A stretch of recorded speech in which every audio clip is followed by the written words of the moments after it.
shall I go? What shall I do? Frankly, my dear, I don't give a damn. Behave yourselves!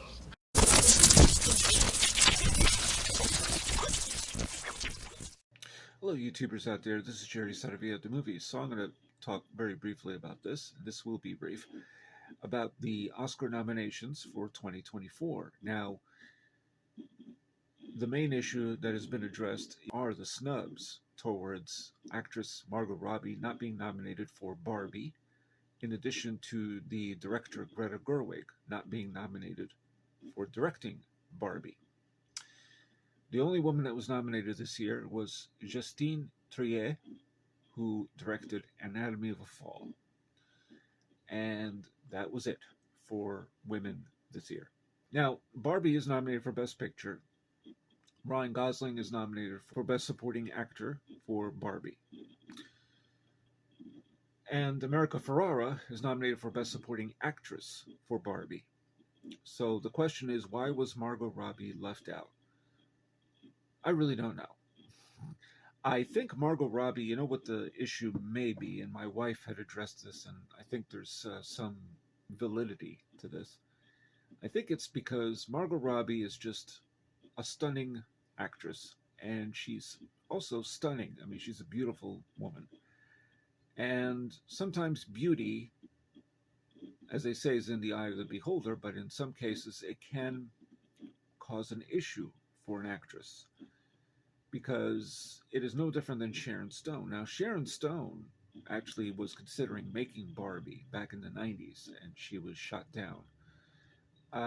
But leaving that aside, Sharon Stone, aside from being nominated for Best Actress for Casino, has never been nominated for anything else. Now, you could say, well, she hasn't made a whole lot of great movies, and that's neither here or there. But the fact remains, she hasn't been nominated very often.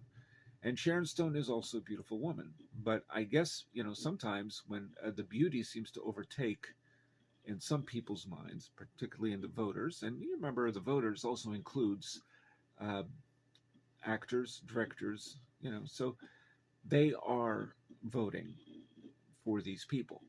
So the number of votes are tallied, and this is what we get. So in both cases, Sharon Stone and Margot Robbie, of course, has been nominated before for I, Tonya.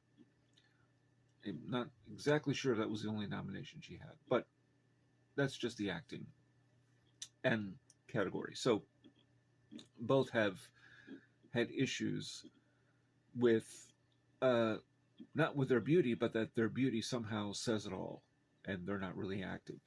Case in point would be Charlize Theron. Now, Charlize Theron is a very glamorous-looking actress. She just is. She exudes that.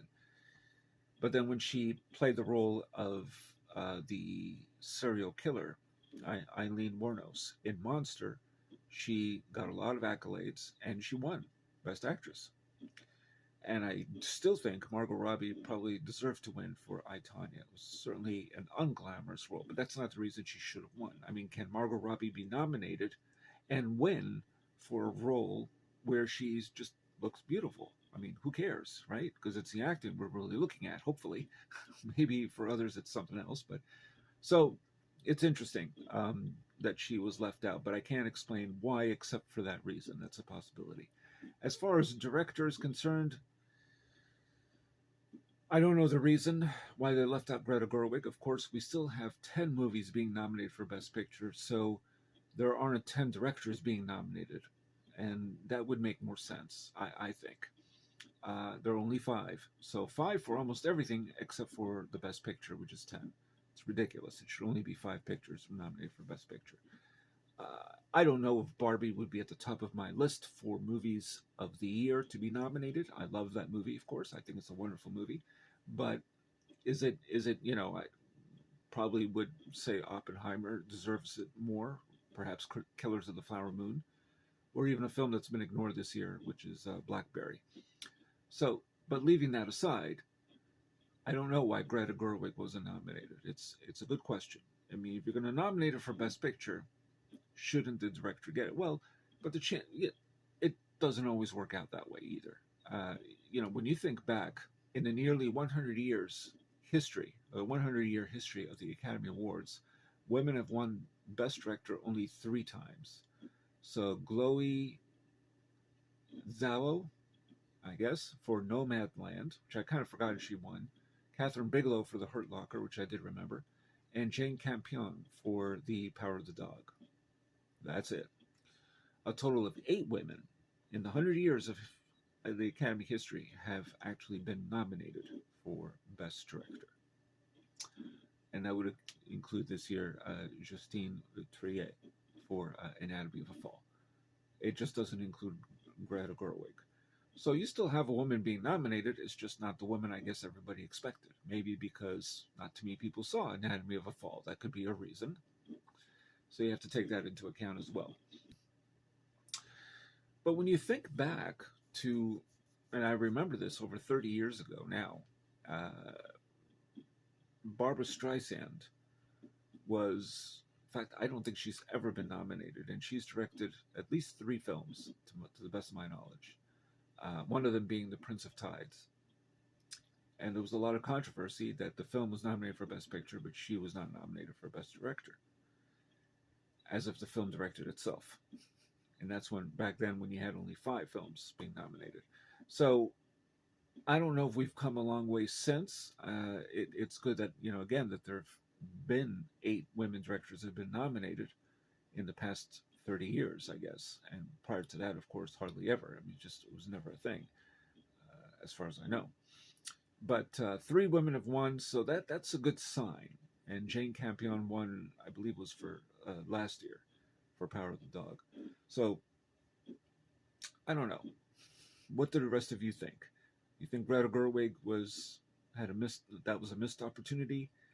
Do you think they should shorten the list of Best Picture nominees, number 1, or increase it? And then you might have had Greta Gerwig. Why not have 10 directors nominated? That would make perfect sense if you have 10 films. I mean, that's just my opinion. They only changed that, I think, over a decade ago to include 10 films as opposed to 5. 5 is more challenging, and I think that's the whole point. On the other hand, I just don't agree usually with what's picked for Best Picture, because what's picked is not always the Best Picture of the year. What does that mean, really? The favorite film of the year, or the film that has the most quality of the year?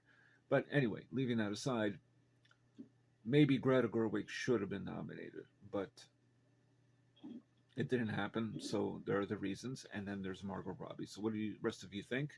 Do you think both should have been nominated? Has anyone seen Anatomy of a Fall? I like to see it, actually. I saw the preview for it. So, yeah. Those are my thoughts. Lend me yours. Tell me what you think. I haven't gained any new subscribers since my last video, but that's okay. But if anyone likes what they're hearing, please subscribe to my channel. I have film reviews and all sorts of film-related subjects and topics, including this one. And let me your thoughts. Tell me what you think.